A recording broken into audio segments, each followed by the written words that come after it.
Europe 1. 6h30, le journal présenté par Fanny Marceau. Bonjour Fanny. Bonjour Lionel, bonjour à tous. Jusqu'à quand la Martinique va-t-elle s'embraser ? Depuis le 1er septembre et le début de la mobilisation contre la vie chère, les tensions vont crescendo. Des barrages enflammés, des entreprises pillées, des affrontements avec les forces de l'ordre. 153 personnes ont été interpellées ces dernières semaines.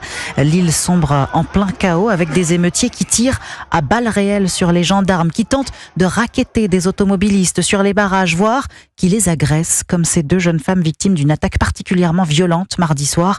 Le récit du correspondant d'Europe 1 en Martinique, Florin Ossu. Il est minuit mardi lorsque les deux serveuses rentrent chez elles après le travail. En arrivant sur un rond-point, des individus cagoulés les prennent à partie.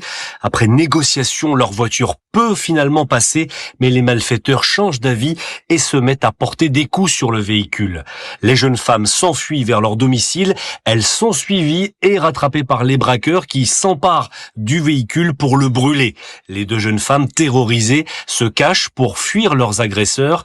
Louise Berthet, numéro 2 du syndicat Alliance Police Nationale en Martinique, alerte sur la gravité de ces faits. On est en train de basculer vers le chaos. Ce sont deux serveuses, mais deux métropolitaines. Ce ne sont pas des Antillais, ce sont deux métropolitaines qui ont failli se faire lyncher et brûler dans la voiture. Donc ça prend une tournure raciste qui n'a rien à voir avec la vie chère. Les deux victimes ne souhaitent pas prendre la parole dans les médias.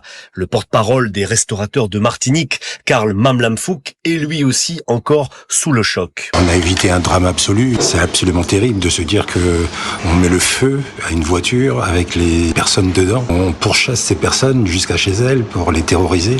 On comprend plus rien à ce qui se passe. Durant cette même soirée, policiers et pompiers ont fait l'objet de tirs d'armes à feu, notamment d'armes automatiques. Florin Ossu, notez qu'une réunion sur la situation en Martinique est prévue à 9h ce matin à Matignon, en présence du président du conseil exécutif de la collectivité territoriale de Martinique, Serge Letchimy.